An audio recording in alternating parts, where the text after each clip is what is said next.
Vítam v štúdiu Petra Šveca, ktorý v minulosti pôsobil na manažerských pozíciách významných spoločností, je bývalým štátnym tajomníkom Ministerstva hospodárstva Slovenskej republiky a je taktiež predsedom slovenskej pobočky medzinárodnej organizácie ICEI.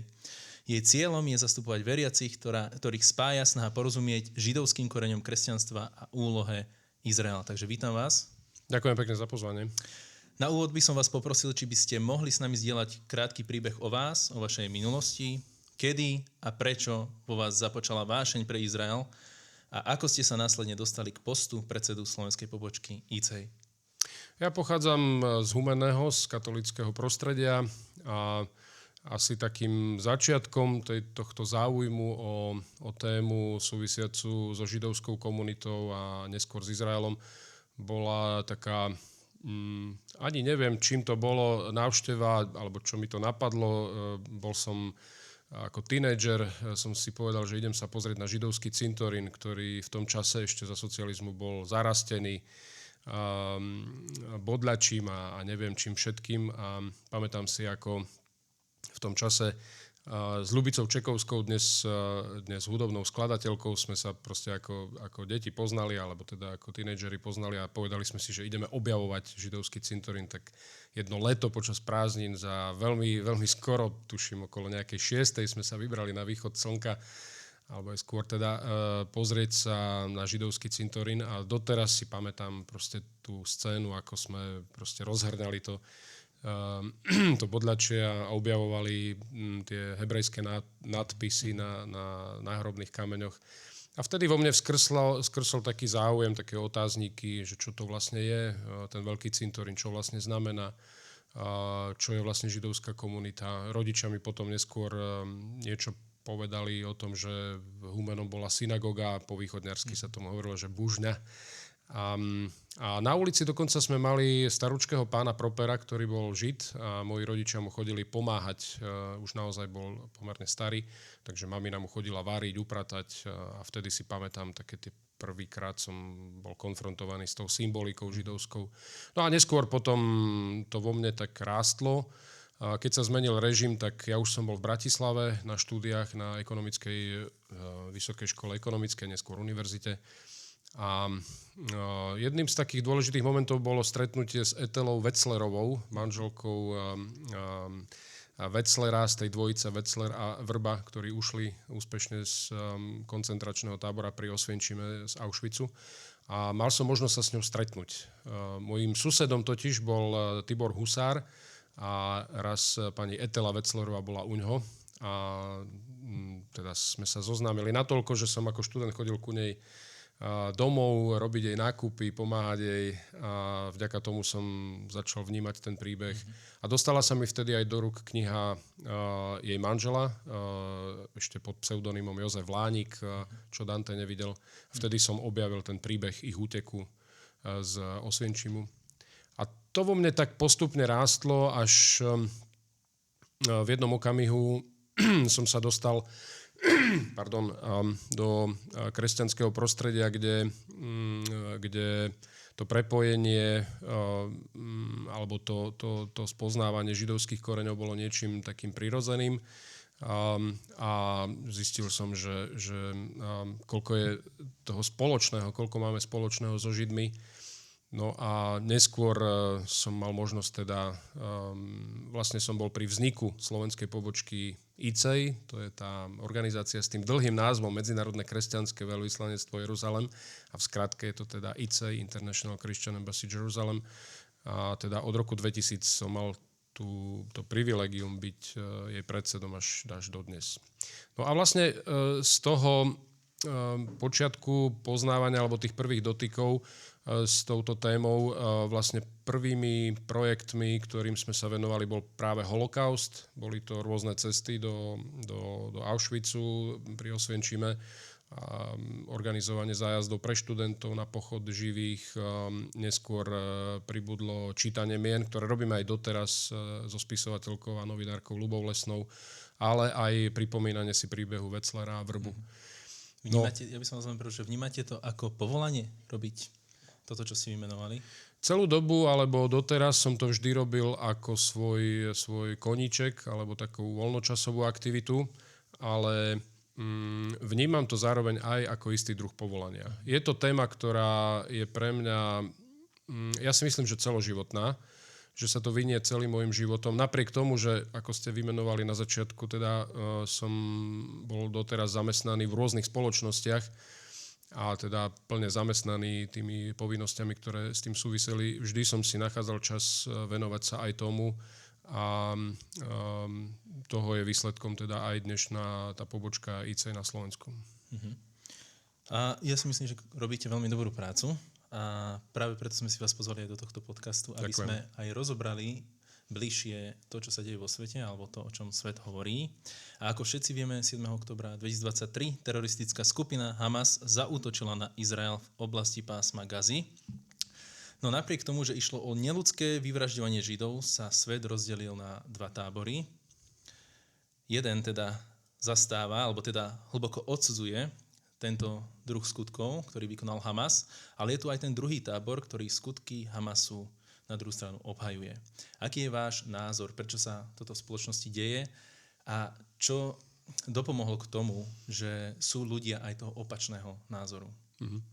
Ja možno prvnež odpoviem, ešte 2 vetami poviem, že to, čo mne na organizácii ICEI príde veľmi cenné, je jednak to duchovné ukotvenie, biblické ukotvenie, združujeme kresťanov rôznych denominácií, ale zároveň je to aj snaha prejaviť aj svojím spôsobom politický názor v tej všeobecnej rovine, bez toho, aby sme podporovali konkrétnu politickú stranu alebo prúd v Izraeli.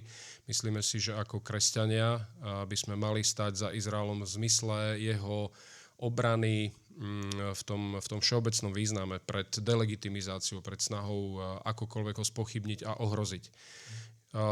Aby som smeroval k tej otázke, štát Izrael je maličký. To treba ako zdôrazniť, lebo ľudia, keď počúvajú správy z médií a vidia, ako izraelskí vojaci vyzbrojení, tak možno majú predstavu, že neviem, aký je to veľký hegemón a ja neviem čo, kolonizátor. No Izrael je územie, ktoré predstavuje zhruba niečo viac ako polovicu Slovenska, alebo ako Morava a Sliesko. To znamená, že hovoríme o veľmi malom území, z čoho viac ako polovica, zhruba takmer 60% je púšť. A na tomto území žije niečo do 10 miliónov obyvateľov. A tu chcem zdôrazniť, že zhruba 20% obyvateľstva sú Arabi. Plus je tam veľká komunita kresťanská alebo aj iných etnických skupín. To znamená, že Izrael vlastne dnes alebo tento rok si pripomíname 76.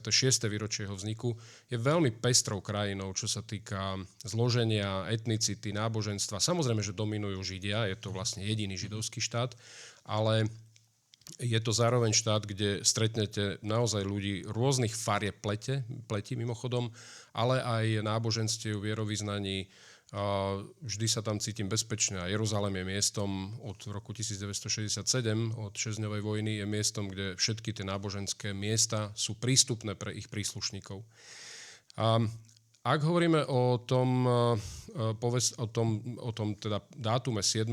oktobra minulého roku, kedy Hamas zaútočil nesmierne brutálnym spôsobom. To treba veľmi ako zdôrazniť, že Hamas sa jednak dlhodobo pripravoval na túto operáciu alebo na tento útok a jeho útok aj tomu potom zodpovedal a niesol všetky prvky mimoriadnej brutality a vlastne v priebehu niekoľkých hodín bolo nie zavraždených, ale popravených. Ja by som povedal, že v niektorých prípadoch popravených okolo 1200 ľudí. A cielene civilistov, deti, ženy v kibucoch v okolí Gazy. Hovorí sa tomu Gaza envelope, to je taký pás niekoľko kilometrový okolo Gazy. A ja som mal možnosť to aj vidieť. Bol som tam na prelome januára, februára a boli sme v niekoľkých kibucoch, kde nám tí preživší rozprávali tie príbehy a pre mňa bolo šokujúce, že keď mi hovorili tí, ktorí teda prežili ten útok, že tie kibuci boli veľmi zamerané na mier, boli to také tie ľavicové, na mier, promierovo orientovaní ľudia, ktorí chodili na vlastné náklady na hranice Gazy, vyvolávali tých ľudí, ktorí boli chorí, a brávali ich do nemocníc, starali sa o nich, keď sa uzdravili v tých izraelských nemocniciach, tak ich vozili naspäť, vozili im potraviny, robili množstvo akcií, ktorými vysielali signály, že chcú mier. No a paradoxom bolo to, že práve títo ľudia boli prvými cieľmi toho teroristického útoku. A napríklad taká ako špecifikum bolo, takéto temné špecifikum, že tí teroristi, keď prišli alebo vtrhli do tých kibucov, mimochodom ich mali dobre zmapované, lebo Izrael posledné roky zvyšoval počty tých pracovných povolení pre obyvateľov Gazy, aby mohli prísť pracovať. A oni teda popri tom, ako tam chodili, zmapovali pomerne dôkladne ten terén, pomery tých ľudí, sociálne pomery, a kto kde býval. A tí teroristi teda išli celkom cieľene po obetiach. Ale takým špecifikom bolo, že popri inom, keď teda vyvraždili tých ľudí alebo splnili si ten cieľ, tak napríklad ničili sanitky, aby tí, ktorí ešte zostanú a mohli by sa zachrániť, aby nemali možnosť proste dostať zdravotnú starostlivosť.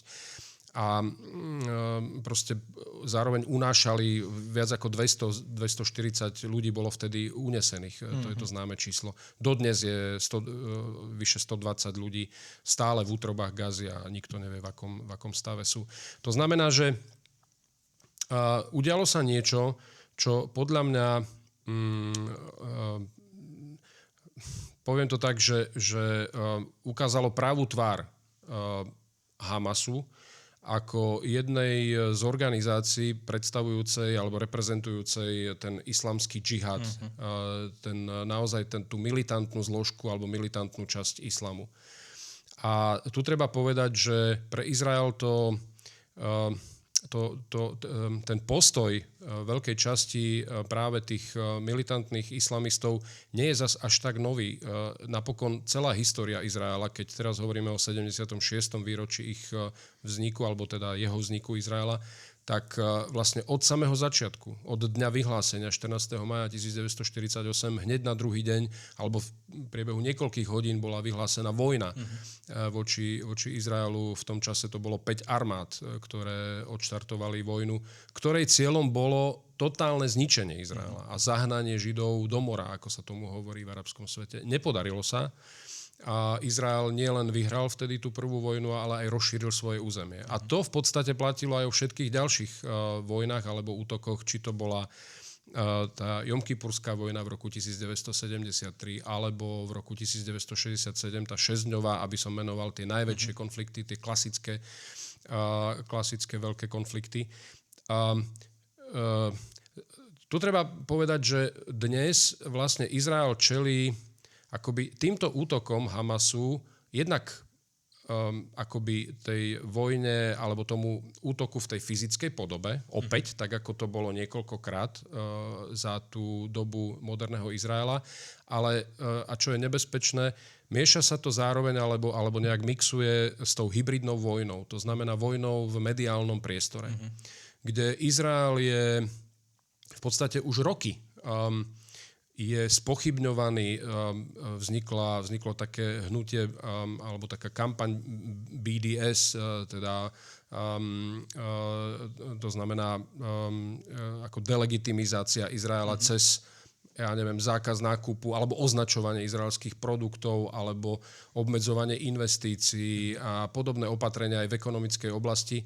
Ale hlavne v tej mediálnej sfére sa Izrael stal terčom nesmierne silnej propagandy, o ktorej možno nemáme ani často potuchy, alebo o jej intenzite nemáme ani potuchy. A vlastne dnes sa to, alebo tým 7. októbrom sa to ako keby zmixovalo aj hybridná vojna, ktorej výsledkom je, že veľká časť proste populácie, svetovej populácie je podvedená propagandou protiizraelskou, antisemitskou, protiizraelskou, antisionistickou a zároveň bol Izrael opäť fyzicky napadnutý tak, že je vlastne nútený sa brániť. Čo sa týka tej propagandy, tak ono to pripomína práve aj to nacistické Nemecko a postupnú integráciu tej propagandy medzi obyvateľov toho národa. A zároveň tam bola ako keby podobná postupnosť, ako ste vraveli. Čiže nejaké postupné ako keby to odobranie tých základných ľudských práv pre ľudí židovského pôvodu. A dokonca viac ľudí alebo komentátorov prirovnalo práve tento útok zo 7. októbra k brutalite nacistického Nemecka.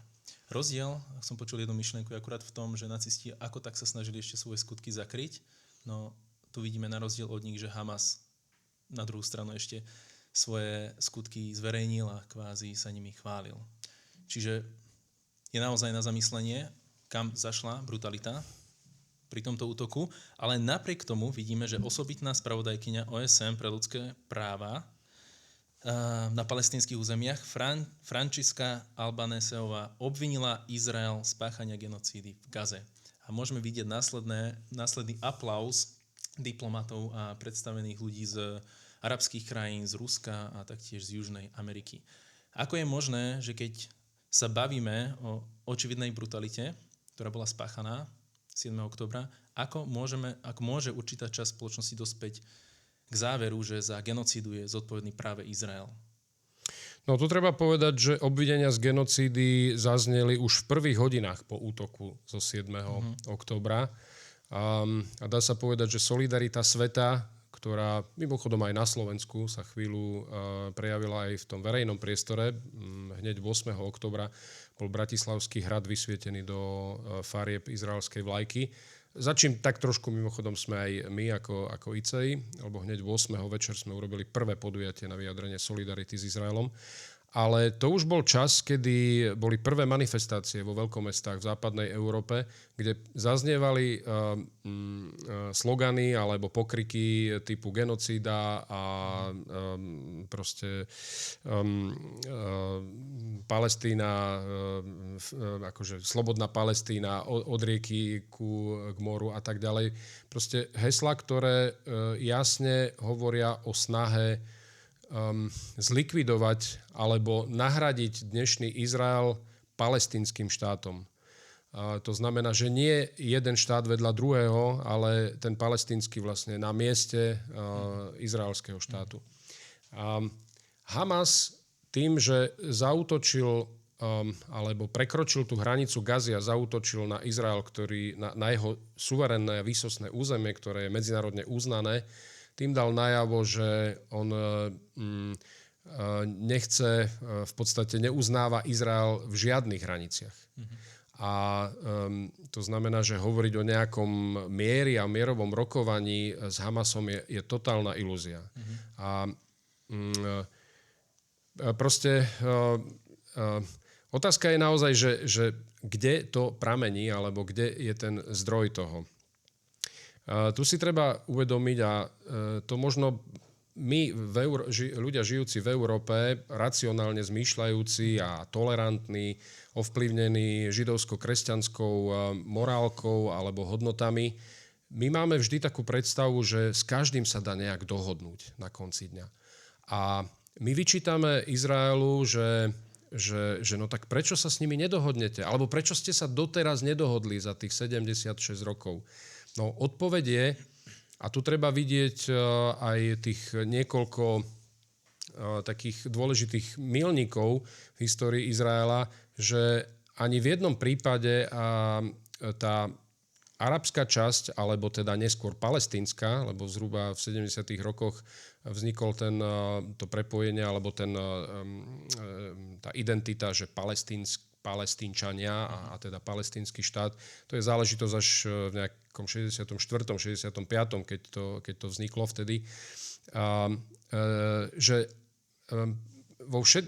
pri rôznych príležitostiach, kedy ten palestínsky štát mohol vzniknúť a tých pokusov, alebo tých okamihov, kedy to tak mohlo byť, bolo niekoľko, ani raz tá arabská, proste to arabské obyvateľstvo a dnes Palestínčania ani raz vlastne nevyužili tú príležitosť.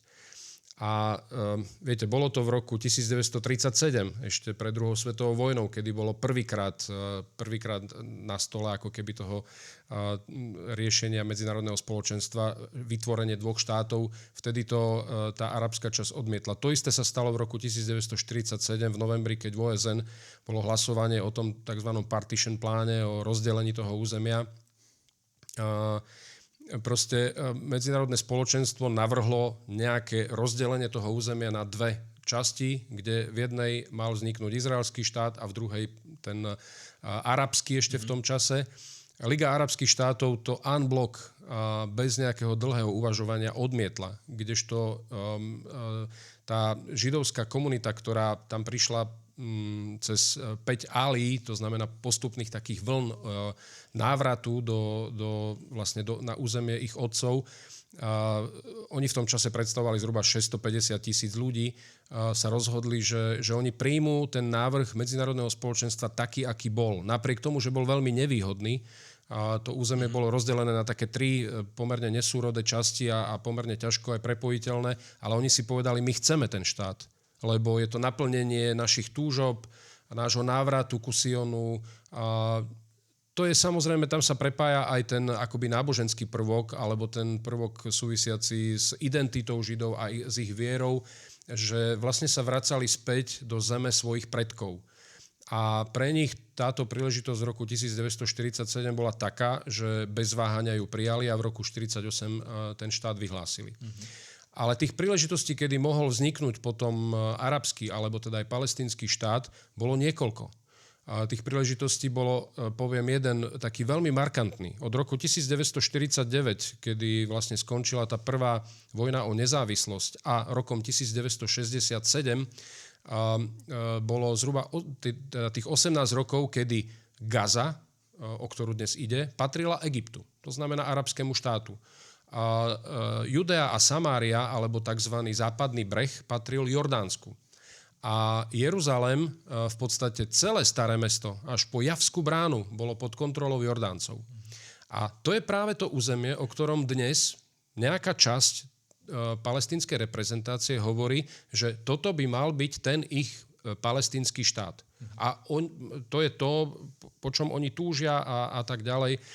A moja otázka je, prečo ten palestínsky štát vtedy nevznikol? Mohol vzniknúť bez jediného výstrelu. Stačilo, aby Egypt a Jordánsko odovzdali to územie Palestíncom. To znamená im blízkej komunite alebo teda tej palestínskej reprezentácii, arabskej a palestínskej.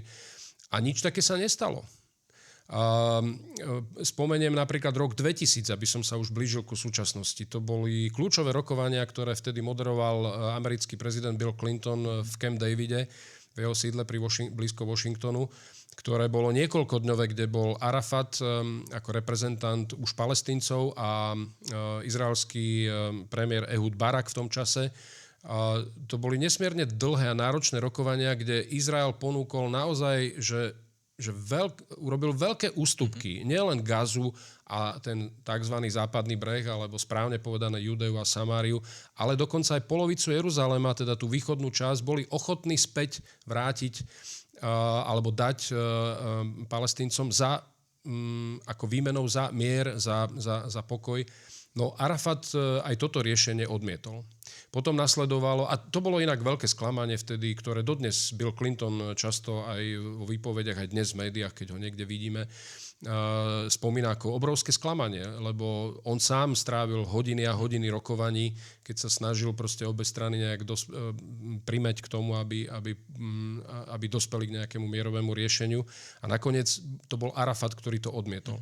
Podobný prípad bol Annapolis 2007, kde opäť veľmi veľkorysá ponuka prišla z izraelskej strany. Ehud Olmert bol vtedy premiérom a opäť palestínska strana odmietla takýto návrh.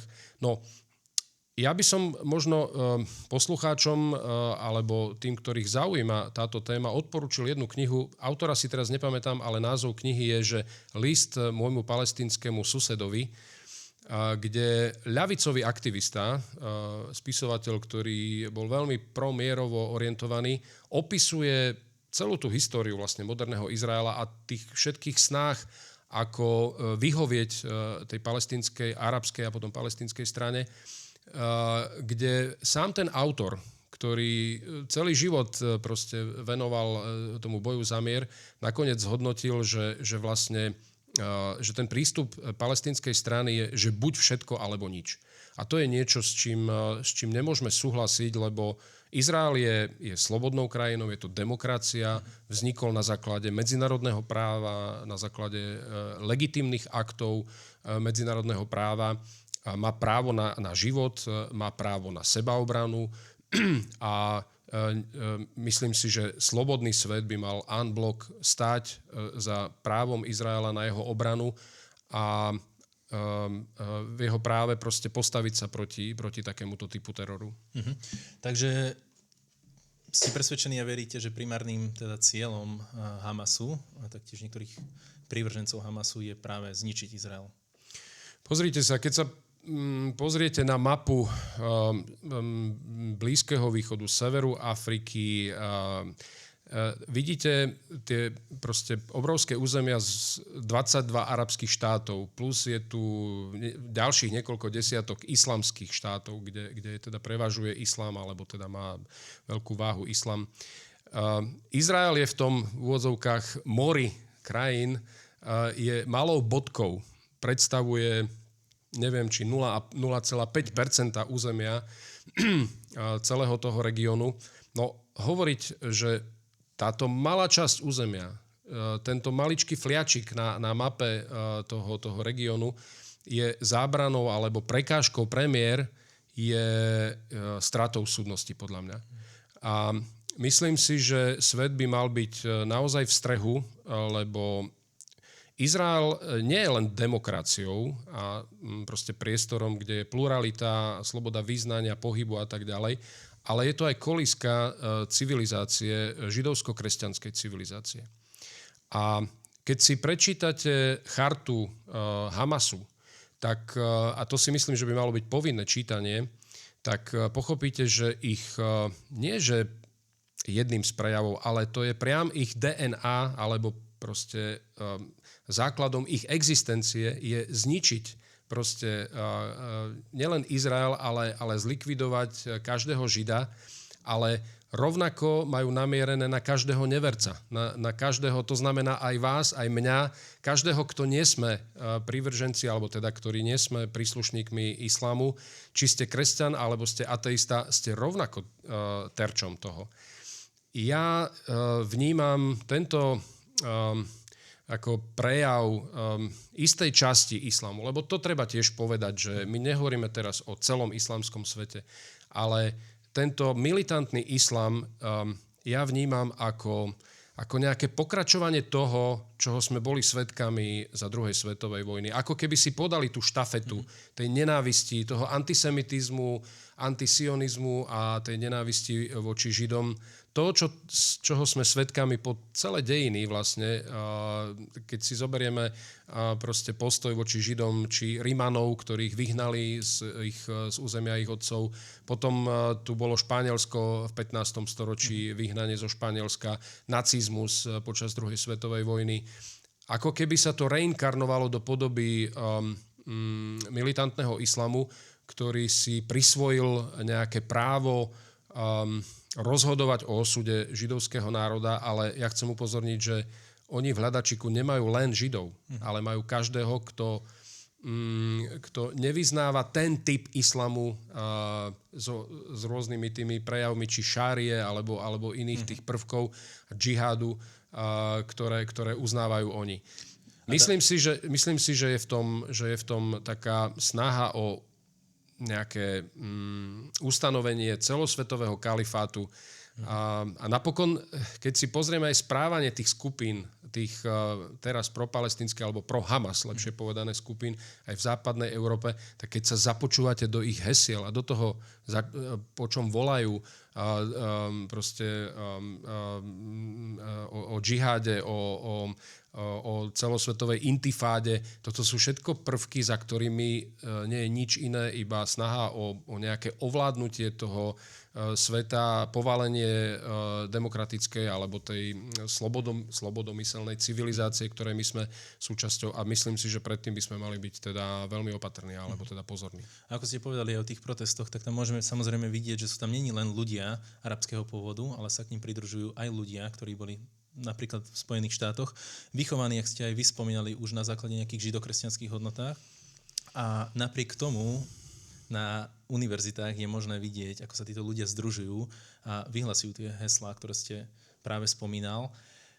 Je to podľa vás dôsledok tých mylných informácií, ktoré sa šíria internetom, sociálnymi sieťami? Taktiež na Slovensku možno vidieť pri tejto problematike taktiež veľmi negatívne slová a osočovanie práve židovskej komunity, čo znamená, že aj na Slovensku sa vyskytuje určitá miera antisemitizmu. A teraz je otázkou, že ako s takýmito vecami bojovať. Áno, tie prejavy antisemitizmu sú na obrovskom vzostupe. Ako dá sa povedať, že násobkom, alebo proste sme svedkami násobného zvyšovania počtu prejavov antisemitizmu. No, tak ako len možno treba sa započúvať do toho, čo hovoria tí študenti na tých univerzitách, že na jednej strane ich počujete kričať from the river to the sea, to je jedno z takých najčastejších hesiel, ale keď niekto si dal tú námahu a začal sa tých študentov pýtať, že od ktorej rieky a ku ktorému moru, tak drvia väčšina z nich nevedela, o čom je vlastne reč. Hej. To znamená, že je to akási módna vlna, ktorou si myslím, že svet naletel na takú tú povrchný pohľad na celý ten konflikt. Áno, ľudia vidia v televízii zábery ako z Gazy, kde padajú budovy, kde často sú proste deti alebo ženy obeťami tej obrannej operácie Izraela v Gaze. A zobrané ako keby, že staticky, iba akoby nepoznajúc to, čo bolo predtým, alebo aký je kontext toho, no tak tomu by som možno aj rozumel, že vyvoláva to samozrejme súcit. Aj vo mne ako v človeku. Vidieť takéto obrázky samozrejme nie je nikdy príjemné. No ale veď v tej Gaze bolo prímerie do 6. októbra, respektíve do 7. októbra 6 hodín 30, kedy začal ten útok. No a tak tu si treba položiť otázku, že o nejakej následnosti alebo o nejakej kauzalite. Ja som to hovoril pred chvíľou, tie komunity pri Gaze boli že vyslovene sekulárne. Tam v tých kibucoch neboli ani synagógy v niektorých. Všetci boli, alebo teda drvia väčšina bola zameraná na hľadanie ciest pre mier. Tak teraz ako nech mi niekto vysvetlí, že aká je legitímna motivácia týchto ľudí na strane Hamasu, aby urobili to, čo urobili. Keby platilo aj to všetko, čo oni hovoria, že to je národno-oslobodzovací boj a nejaká odplata za nejaké príkoria, ktoré tam Izrael robil, to je nezmysel. Je to do veľkej miery nezmysel. Izrael nikdy nebol nastavený, aby systémovo vraždil Arabov. Veď skutočnosť, že v Gaze v roku 1967 bolo zhruba okolo 400,000 obyvateľov a dnes tam žije 2,2 milióna obyvateľov, tak už to samotné svedčí o tom, že žiadna genocida v Gaze nie je praktizovaná. Veď napokon, keby aj Izrael tú genocidu chcel zrealizovať, tak pri kapacite jeho armády by to urobil možno v priebehu 2-3 dní nejakým kobercovým bombardovaním. Naopak, pri obrane, alebo teda v reakcii na 7. október si vybral tú najpracnejšiu cestu a zmobilizoval zhruba vyše 300,000 rezervistov, aby išiel od domu k domu. A teraz trochu premýšľajme vôbec nad tým, akým spôsobom alebo do akého prostredia tá izraelská armáda vstúpila. No tak Gazu od roku 2005, kedy Izrael jednostranne vypratal doslova do písmena, kedy všetci vojaci, všetci civilisti, dokonca Dokonca hroby boli exhumované, aby sa tí islamisti nepomstili aj na mŕtvolách.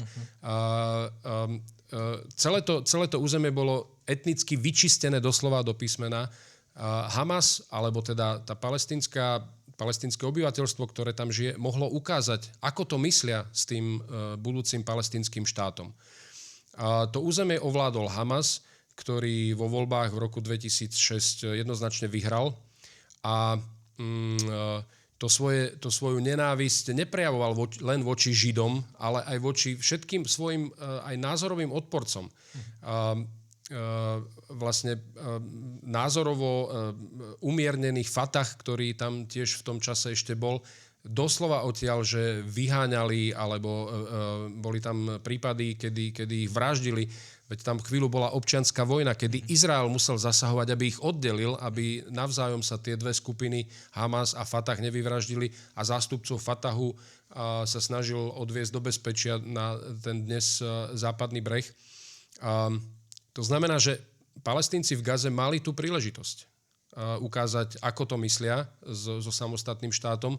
Skutočnosť je taká, že všetky svoje kapacity, všetky peniaze, ktoré smerovali do tohto malého pobrežného pásu, hovorí sa, alebo teda tie čísla sú niekde v úrovni 5 miliard dolárov, ktoré tam smerovali.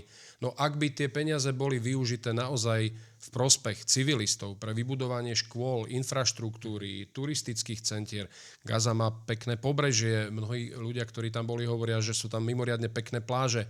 To všetko mohlo premeniť to územie na prosperujúcu časť sveta a stačilo iba to, aby tá vládnúca skupina alebo tá vládnúca, to ako si oni hovoria hnutia, ale to je teroristická organizácia, aby nebola zameraná na nepriateľstvo voči Izraelu a hľadanie všetkých možností, ako ohroziť Izrael, ale aby myslela práve na civilistov. Skutočnosť je dnes taká, že všetko to, čo sa do Gazy investovalo, sa premenilo do nekonečnej splete tunelov v podzemí Gazy. V podstate sú tam dnes dva svety. Na povrchu sú civilisti, ktorí sú zbedačení práve tou politikou Hamasu, nie Izraela. A v podzemí sú nekonečné spleti tunelov, kde tí bojovníci, teroristi si vybudovali celé svoje mestá alebo proste miesta, kde sídlia. Kde mimochodom teraz sťahujú veľkú časť tej humanitárnej pomoci, o ktorej sa toľko hovorí. A ja odmietam ten narratív, že Izrael chce vyhľadovať Gazu. Sledujem správy naozaj, že na dennej báze a viem o tom, že práve z Izraela smerujú do Gazy, že stovky kamionov s humanitárnou pomocou, ktorá žiaľ hneď po prekročení hraníc skončí v rukách Hamasu, ktorý tam má totálnu kontrolu a je zneužitá práve, dá sa povedať, že svet krmí do veľkej miery Hamas a tá pomoc nejde tým chudákom, ale práve tým bojovníkom. To znamená, že je tu na jednej strane narratív, že Izrael tam robí genocídu, že chce vyhľadovať obyvateľstvo, že jeho terčom sú iba alebo prevažne civilisti, čo vlastne je vyvrátené, keď sa pozriete na veci do detailu, tak napríklad, keď hovoríme o genocíde, no tak to je jeden závažný trestný čin, alebo proste jeden z najväčších ako prejavov proste neľudskosti, ktorý je aj nejakým spôsobom klasifikovaný v rámci medzinárodného práva. No 4-krát bol Izrael obvinený od začiatku tejto vojny v Gaze z genocídy, ale ani raz to nebolo dokázané. Ani raz Medzinárodný trestný tribunál nepriznal alebo neskonštatoval, že by Izrael vykonával genocídu. Tie výroky boli v štýle, že Izrael si má dávať pozor, aby ku genocíde nedošlo. Ale nič také nebolo dokázané. To isté platí o tom tzv. Vyhľadovaní. No, je desiatky, stovky videí, kde humanitárna pomoc, ktorá príde do Gazy, bude ukradnutá Hamasom. Alebo je strašne veľa videí aj v posledných dňoch, ako tá humanitárna pomoc, tie potraviny sa doslova váľajú po uliciach, proste zahadzuje sa to.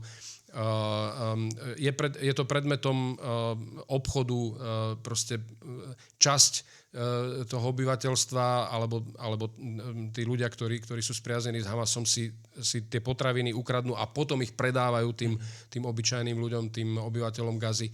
Proste deje sa tam veľmi veľa nespravodlivosti alebo takých akože naozaj veci, ktoré sú veľmi nečestné voči tým bežným obyvateľom Gazy.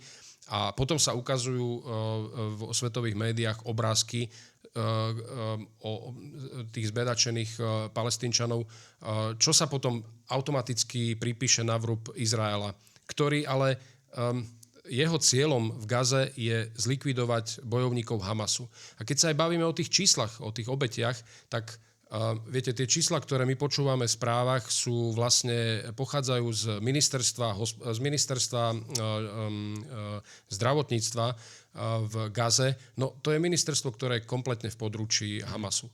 No tak si povedzme teraz, ako budeme veriť číslam, ktoré produkuje samotný agresor, alebo si budeme klásť otázku, nakoľko tým číslam sa dá veriť. A je už nespočet rôznych štúdií, ktoré spochybňujú tie údaje. Ja si pamätám ešte z 8. marca jeden článok na serveri Tablet Mag, kde jeden profesor Pensylvánskej univerzity, profesor štatistiky, vlastne analyzuje tie čísla a dal si tú námahu a tuším 3 týždne, proste deň čo deň, sledoval tie čísla, ktoré publikuje to ministerstvo zdravotníctva a vyšiel mu taký graf, ktorý je lineárne stúpajúci a z ktorého vyplýva, že každý deň podľa týchto čísel reportovaných ministerstvom zdravotníctva každý deň pribúda okolo 270 obetí.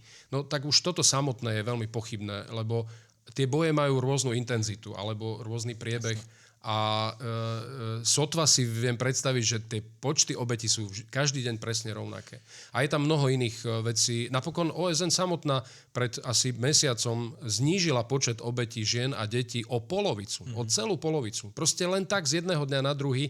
No tak teraz si položme otázku, že ako môžeme veriť takýmto údajom, ktoré chrlí Hamas, ktorý má lož ako svoju pracovnú metódu a robí všetko preto, aby mienku sveta otočil proti Izraelu a aby svoj zámer minimálne spochybniť Izrael alebo ho ohroziť, aby tento zámer mohol alebo mal na ňo krytie aj v podobe verejnej mienky. Ja by som sa chcel spýtať, ako vravíte, mnoho svetových médií a ľudia sa dopočujú samozrejme aj v televíznych novinách tieto skreslené informácie, kde by si mohol človek, alebo taký bežný obyvateľ Slovenskej republiky, nájsť pravdivé a relevantné informácie ohľadom toho, čo sa skutočne deje na Blízkom východe? Keď hovoríme o počtoch obetí, tak toto je veľmi náročná otázka. V podstate sa to nedá overiť. Tie čísla sú neoverené a aj neoveriteľné. Veď dodnes napríklad nevieme celkom presné počty obetí z druhej svetovej vojny, aj 80 rokov po. Treba si uvedomiť, že Hamas celú dobu, odkedy vládol v Gaze, v podstate sa ako keby na situáciu, akej sme teraz, pripravoval v tom, že vybudovať proste v tej enkláve čo najväčší chaos.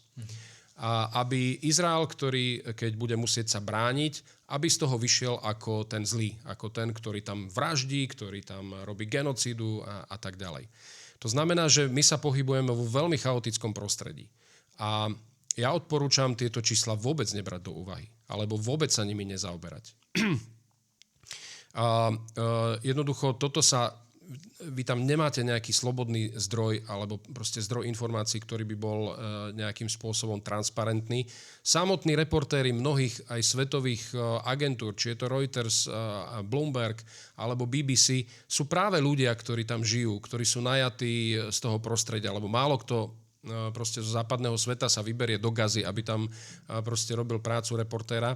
A v Gaze je jednoducho jedna obrovská totalita, kde si ja neviem predstaviť, že by tí ľudia aj v úlohe reportérov mali tú slobodu povedať naozaj pravdu.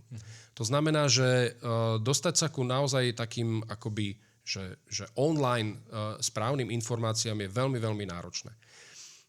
Izraelská armáda je armádou, ktorá je pod kontrolou civilnej proste moci politickej, demokraticky zvolenej. Pre mňa je izraelská armáda ďaleko dôveryhodnejším zdrojom informácií. A oni tvrdia, že počet obetí, myslí sa militantov, to znamená príslušníkov Hamasu, je niekde na úrovni 13 až 14, možno 15 tisíc. To je to, čo tvrdia oni a takisto nevedia to číslo celkom presne, ale na základe nejakých denných reportov sa hovoria nejaké odhady. Toto považujem za ďaleko relevantnejšie číslo. Samozrejme, že sú tam aj civilisti. Ja sám som mal možnosť, alebo teda medzi obeťami sú aj civilisti, ja sám som mal možnosť, keď som bol pri Gaze, hovoriť s vojakmi, keď sme tam mali taký piknikový obed asi kilometr od hraníc, kde sa proste tie jednotky striedajú a teda my sme im kladli otázky tohto typu, že čo sa deje v tej Gaze. Je pravda, že sa tam deje genocída? Viete, a teraz sa rozprávate s mužmi alebo ženami, dievčatami alebo proste dámami, ktoré, lebo v izraelskej armáde slúžia aj ženy. Často to boli ľudia, ktorí ešte pár mesiacov dozadu pred 7. októbrom boli IT špecialistami niekde v Berlíne, v Amerike, dobre zarábali a prišli obraňovať svoju krajinu, nastúpili do armády a oni sa s vami rozprávajú úplne normálnym spôsobom a teraz vám vysvetľujú, že, alebo keď sme im teda kladli otázku o genocide, tak si klepali po čele, prečo by sme to robili? Veď my sme im umožnili, aby ten štát tu mali. My sme sa v roku 2005 odtiaľ stiahli. Prečo by sme ich teraz my cielene išli vraždiť? Naopak nám popisovali veľmi konkrétne situácie, keď postupujú od domu k domu, kde skoro v každom druhom civilnom dome objavovali proste muničné sklady, odpaliská rakiet. Proste Hamas je entitou, je teroristickou organizáciou, ktorá cielene zneužíva civilné obyvateľstvo. Či sú to budovy, školy alebo nemocnice, veď to je aj dokázané, že pod tou veľkou nemocnicou Al-Shifa, alebo ako správne sa volá, bolo objavené proste veliteľstvo Hamasu. Že Hamas cielene sa usádzal práve v nemocniciach, lebo tam je internet, lebo tam mali zdánlivé krytie, lebo nemocnice sú akoby nedotknuteľné. Proste Hamas je ten, ktorý systémovo zneužíva proste civilné či budovy, zariadenia, ale aj samotných civilistov na to, aby dosiahol svoj cieľ, aby zlikvidoval štát Izrael, respektíve ho ohrozil aspoň, alebo ho spochybnil na medzinárodnej scéne. Proste treba si uvedomiť jednu zásadnú vec, že Izrael je na tektonickom zlome civilizácie. To treba povedať veľmi otvorene. Izrael je jedna civilizovaná krajina, ktorá za 76 rokov vybudovala prosperujúcu krajinu, bohatú na kultúru, bohatú na technológie.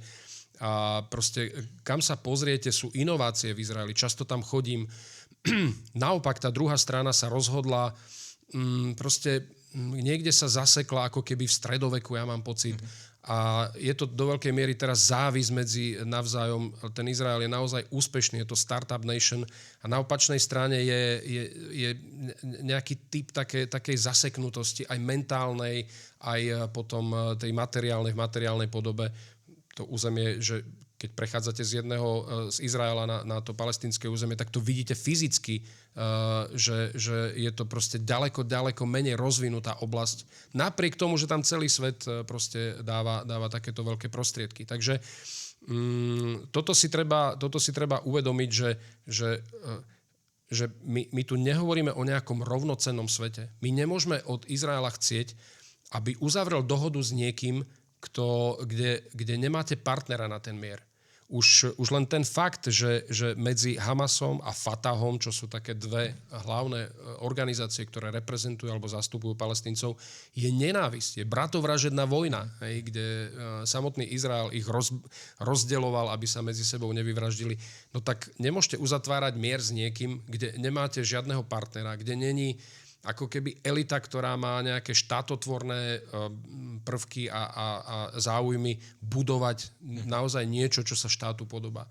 Veď my napokon ako Slovensko máme tú skúsenosť z roku 1993, sme vytvorili samostatný štát rozdelením bývalého Československa. No ja si to sám pamätám, bol som v tom čase novinár, koľko úsilia muselo byť vyvinuté, aby boli proste zbudované inštitúcie, aby mohli byť slobodné voľby a tak ďalej, všetky tie prvky demokracie. Ja toto žiaľ nevidím na palestínskej strane. Naopak je to nejaká neustála snaha spochybniť Izrael a za všetko, kde sa im nedarí hodiť vínu na izraelskú stranu a hľadať vinníka vždy len niekde mimo tej ich komunity. Obávam sa, že celý ten projekt palestínskeho štátu je skôr trojským koňom, ktorý je uprostred Izraela a ktorého cieľom je proste ohroziť jeho existenciu.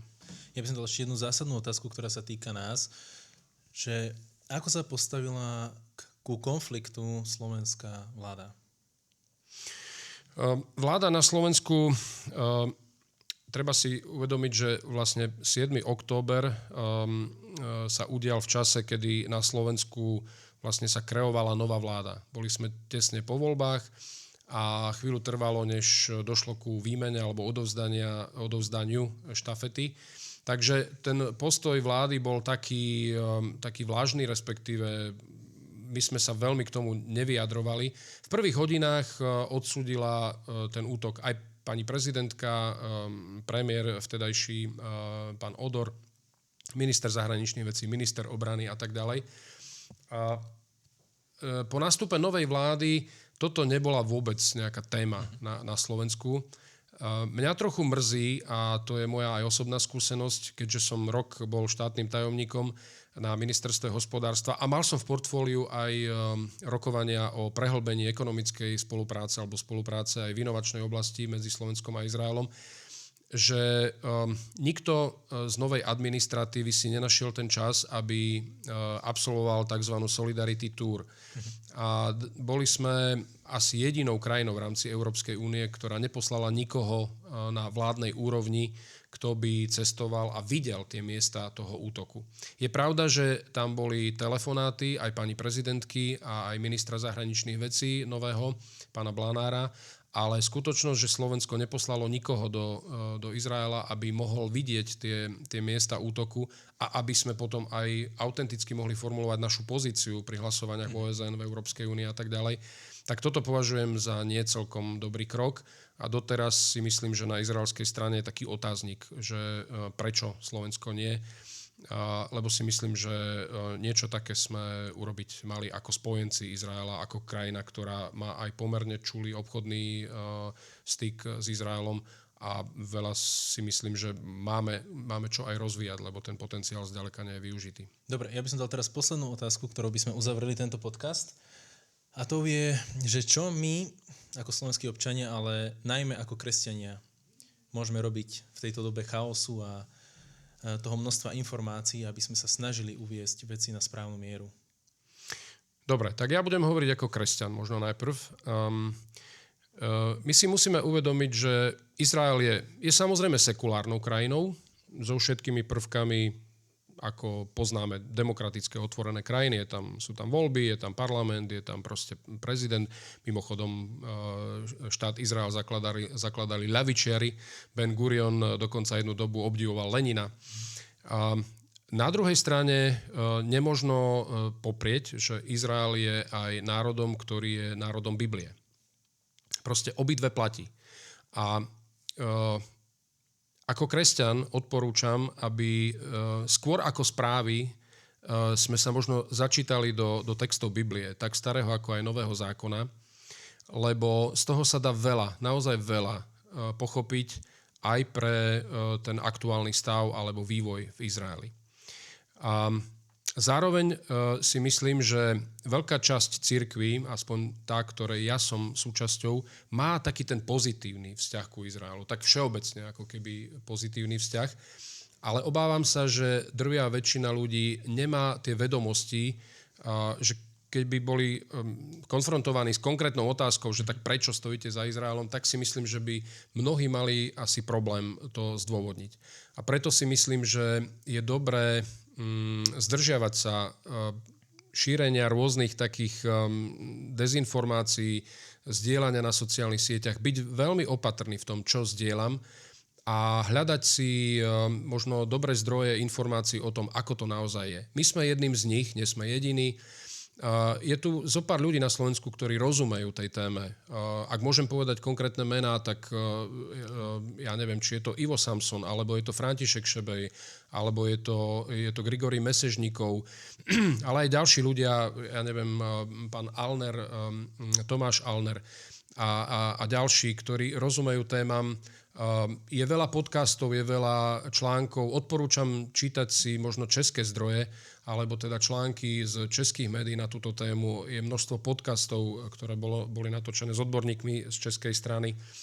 A aj my ako ICEI sa angažujeme niekoľko mesiacov, 3-4 mesiace, takmer na dennej báze, alebo každý druhý, každý tretí deň, závisí, aká je situácia.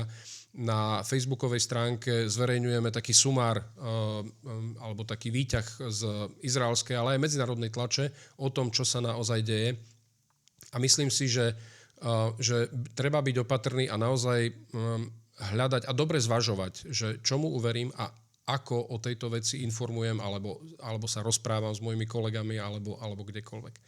Ja ak to môžem tak generálne uzavrieť, tak poviem jeden príklad, jeden príbeh, ktorý sa týka aj Slovenska. Týka sa to už spomínaného Wetzlera a Vrbu, dvoch slovenských Židov, ktorí v roku 1944, teda teraz je to 80 rokov, úspešne ušli z koncentračného tábora Auschwitz-Birkenau pri Osvienčime. Zachránili si život, ale zároveň, a to bola ich misia, vyniesli vlastne fakty o tom, čo sa naozaj deje za ostnatým drôtom koncentračných táborov. A tá správa bola otrasná. Dokonca tak otrasná, že ani samotní Židia, ich komunita, keď prišli do Žiliny, nechceli veriť, že to, čo oni popisujú, že sa tam naozaj deje, že je tam vlastne továreň na smrť. A ja si myslím, že, a teda trvalo niekoľko mesiacov, kým svet bol schopný to nejakým spôsobom absorbovať, keď sa to prvýkrát zverejnilo, dostalo sa to proste ku svetovým lídrom cez Vatikán a vtedajšieho premiéra Churchilla a tak ďalej. Mám ten pocit, že že história sa opakuje.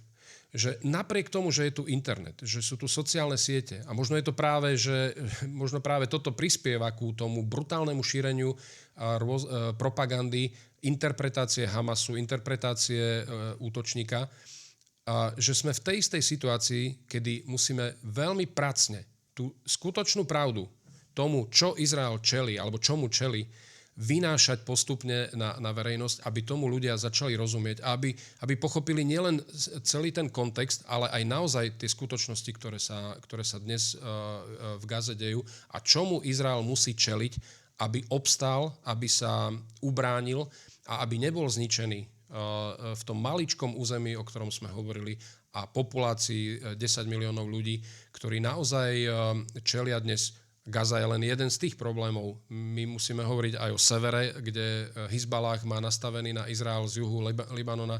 Hovorí sa o 150,000 raketách. Nedávno svet bol svedkom brutálneho útoku Iránu cez vzdušný útok medzi 13. a 14. aprílom. A to znamená, že Izrael bojuje na niekoľkých bojiskách zároveň dnes. Proste veci sa vyvinuli tak, že v jednom okamihu musí čeliť niekoľkým alebo hrozbe na niekoľkých frontoch.